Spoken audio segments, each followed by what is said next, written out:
जो निर्माण विभाग है, सिंचाई हो, पथ निर्माण हो, ग्रामीण पथ हो, चाहे ये आपका क्या कहते हैं पंचायती राज और ग्रामीण विकास हो, और चाहे भवन निर्माण हो या पथ हो, सब जगह जो स्थिति है आप लोगों से छिपी हुई नहीं है कि भ्रष्टाचार का आलम बहुत है।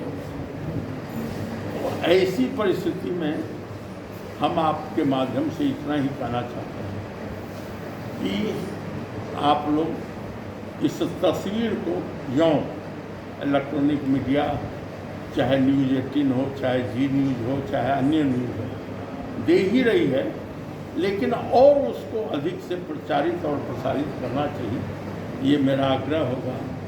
और सबसे बड़ी समस्या जो आज देश में आ रही है कि नवयुवकों का फौज, इतना बड़ा फौज, बेरोजगार फौज आज आ चुका है कि स्थिति देश की अच्छी रह नहीं पाई, और देश की स्थिति अच्छी रखने के लिए इन नौजवानों को रोजगार देना होगा। रोजगार कहाँ से देंगे, कैसे देंगे, इस ओर किसी भारत सरकार के मंत्री का या प्रधानमंत्री जी का ध्यान नहीं है। तो न तो आर्थिक स्थिति ठीक है, न कल कारखाने खुल पा रहे हैं, नए जो खुले थे बंद हो गए, तो फिर रोजगार देंगे कहाँ से? ये एक चुनौतीपूर्ण बातें हैं। इन सब बातों को लेकर कांग्रेस, क्योंकि इसे आज़ादी के संघर्ष में अपना बलिदान दिया है, कुर्बानी दी है, आज हमें दुख होता है कांग्रेस के लोगों को कि देश और राज्य की स्थिति अच्छी नहीं है। और इसी परिप्रेक्ष्य में हम लोग अपनी वेदना आपके माध्यम से जनता के बीच भेजना चाहते हैं। डिजिटल माध्यम से सदस्य बना रहे हैं और काफ़ी संख्या में इसमें हमारे कांग्रेस दल लगे हुए हैं। हमको लगता है ये अच्छी उपलब्धि कांग्रेस की। राजद भी अकेले चुनाव लड़ी और हम भी लड़े, ठीक है, हम 4 ही सीट पर आए, लेकिन राजद भी 23 की संख्या में आ गए। तो इस बात को भी लोगों को समझना। प्रदेश कांग्रेस कमेटी के पदाधिकारी हैं और पूर्व विधायक हमारे मिश्रा जी हैं, हमारे बगल में मनोज भाई हैं, और उपस्थित कांग्रेस परिवार के भाइयों बहनों, इसमें जो भ्रष्टाचार काफ़ी हद तक हुआ करता था, शायद उसको रोकने का उनका प्रयास है। यदि यह सफल हो जाए तो बड़ी अच्छी बात है, लेकिन सफलता मिलेगी तब। कहीं माने वो कहता है कि चोर डाल डाल चलता है, तो फिर उसके आगे भी यदि उस पर कार्रवाई होने लगती है तो पाँचों पाँच चल रहेगा, तो उससे बचना चाहिए। हमको लगता है कि ये मोदी जी की सोच अच्छी सोच है, बशर्ते कि यह पूर्ण रूप में कामयाब हो जाए।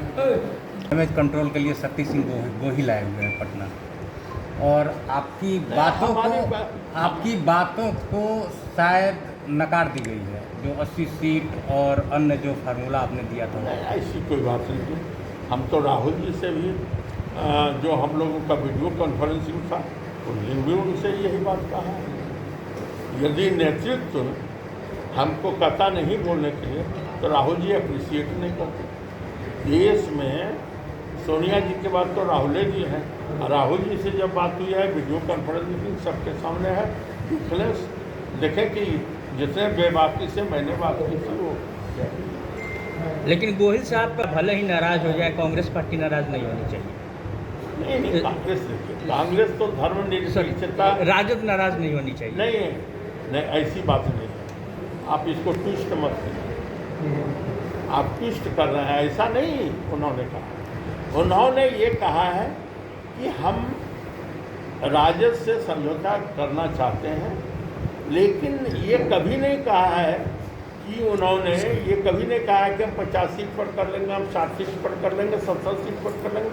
सीट के बारे में उन्होंने कोई जानकारी नहीं दी है। इसलिए बात मानिए कि मैं भी जो कुछ बोलता हूँ किसी आधार पर, लोगों का व्यवसाय बंद हो चुका है, आर्थिक स्थिति चरमरा गई है देश की। यूँ आर्थिक स्थिति तो पहले से चरमराई हुई थी, जब नोटबंदी का कार्यक्रम हुआ, फिर अन्य जो आर्थिक नीतियाँ उनकी हुई, उसके चलते देश की आर्थिक स्थिति खराब हो गई है। और आज देश बहुत ही संकट की स्थिति से गुजर रहा है। तो एक कांग्रेसी होने के नाते हम लोगों का फर्ज बनता है कि देश की जनता को आगाह करें और समझाएं और बताएं कि देश किस स्थिति में। इस बात की जानकारी दी थी कि केरल में कोरोना बीमारी दस्तक दे चुका है। उस समय सत्ताधारी लोगों ने इस पर समझिए ध्यान नहीं दिया, या अट्टहास किया, या समझिए कि बेतुकी बात उन्होंने समझा। लेकिन आज की स्थिति जो है कोरोना बीमारी में, विश्व के पैमाने पर हम तीसरे स्थान पर हैं और बिहार में कोरोना की स्थिति दिन प्रतिदिन खराब हो रही है। आज जो जांच की प्रक्रिया है, 4000 के लगभग 3-4-5 दिनों से हम लोग चल रहे हैं। 4200, 4000, 3900, यही लगभग। तो स्थिति भयावह है। तो देश में कोरोना बीमारी से जो ग्रसित है आज देश, जिसके चलते देश करीब करीब बर्बादी की स्थिति में है।